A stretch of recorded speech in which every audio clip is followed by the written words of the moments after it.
आपको इतनी सारी बातें बताती हूँ, लेकिन बहुत इंपॉर्टेंट बात रोज बताती हूँ, अपने इमीडिएट कल को कैसे ठीक करें। ये एक एक दिन कर कर ही तो आपकी लाइफ बनती है, तो कल को कैसे सुधारेंगे बताती हूँ। पर इससे पहले आपके बच्चे खूब मौज मस्ती कर रहे हैं ना, चलिए अब इनका पढ़ाई में मन लगाते हैं। एक काम करिए, बुक्स को आप साउथ या फिर वेस्ट की दीवार के साथ अलमारी में रखें। अगर बच्चों के पास अलमारी नहीं है तो उनकी टेबल के साउथ वेस्ट या साउथ वेस्ट पर बुक्स रख दें। किताब कभी भी खुली या इधर उधर नहीं रखनी चाहिए, इससे नेगेटिव एनर्जी फैलती है। किताब को वैसे ही रखें जैसे आप अपनी स्पिरिचुअल बुक्स को रखते हैं, तभी तो ये ज्ञान का काम करेंगी। पढ़ाई की टेबल पर ज़्यादा किताबें नहीं होनी चाहिए। जिस सब्जेक्ट की पढ़ाई करनी हो उसी के संबंधित बुक मेज पर होनी चाहिए, क्योंकि स्टडी टेबल पर जो बुक्स होंगी या फैली हुई किताबें होंगी तो आपकी ऊर्जा भी वैसे ही फैलेगी। स्टडी रूम या घर के वेस्ट या साउथ में आप रख सकते हैं स्टडी टेबल को। स्टडी रूम का कलर लाइट ग्रीन या इससे मिलता जुलता रखें। जितने लाइट कलर है वो उतना ज़्यादा हमें एक जगह पर बैठने के लिए कंफर्ट फील कराते हैं। डार्क कलर को ज़्यादा देर देख नहीं सकते, पहन नहीं सकते, क्योंकि रेस्टलेसनेस क्रिएट होती है, हाई एनर्जी होती है। इसलिए स्टडी रूम में डार्क कलर्स नहीं यूज़ करें। पढ़ाई के लिए टेबल पर कभी भी कोने में नहीं लगा होना चाहिए टेबल। स्टडी टेबल मतलब आपका पढ़ाई का कंसंट्रेशन। अगर स्टडी टेबल कोने में है तो आपकी पढ़ाई भी कोने में चली जाएगी, लास्ट प्रायोरिटी हो जाएगी।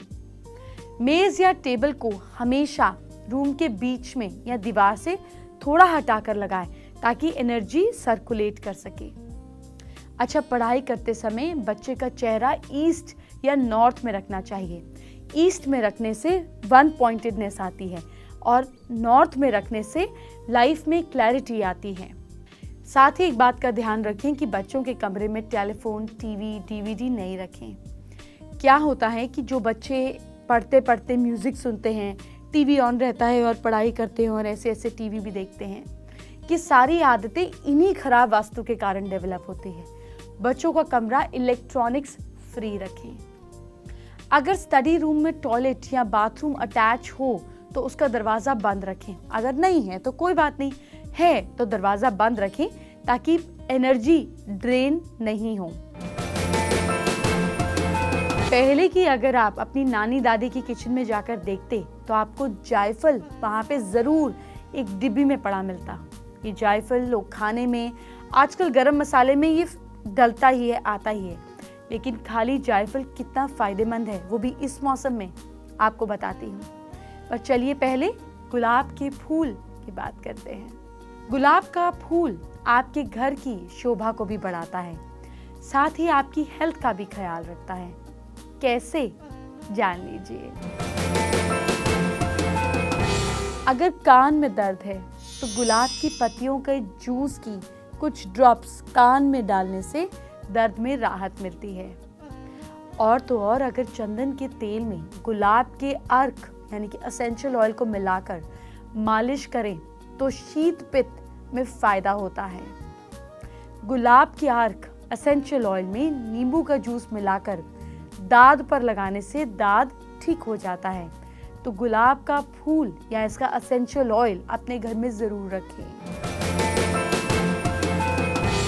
बिजनेस को अगर बेटर करना है तो चलिए आपको देती हूँ एक क्विक टिप, लेकिन इससे पहले जायफल के कुछ फायदे जानिए। बच्चों को जायफल खिलाएं, इसमें अल्जाइमर होता है जो बच्चों की मेमोरी को ठीक रखता है। आप इसको खाने में, सब्जी में भी मिलाकर दे सकते हैं। इसका फ्लेवर गरम मसाले जैसा ही होता है। अगर आपको दूध डाइजेस्ट नहीं होता है तो फिर क्या करें, तो जायफल को यूज़ करें। तो दूध में आधा पानी मिलाकर इसमें एक जायफल डालकर इसको बॉईल करें। इससे दूध को पीने लायक ठंडा होने पर 1 चम्मच बच्चे को पिलाएं। इससे दूध डाइजेस्ट हो जाता है। आंखों की रोशनी भी बढ़ाता है जायफल। पत्थर पर पानी के साथ जायफल को अच्छे से घिसें, इसका लेप तैयार कर लें। इस लेप को आंख की पलकों पर और उसके चारों ओर लगाने से आंखों की रोशनी बढ़ती है। मुझे याद है जब मैं अपने टीनेज में थी और मुझे पिंपल निकल जाता था तो मेरी नानी कहा करती थी कि जायफल को घिसो दूध के साथ में और रात को लगाकर अपने पिंपल पर सो जाओ। और अगर मेरी स्किन नॉर्मल थी तो दूध के साथ नहीं तो पानी के साथ अगर आप जायफल को घिस कर और रात को पिंपल पर लगाकर सो जाते हैं तो आपके पिंपल 2 से 3 दिन में ही गायब हो जाते हैं।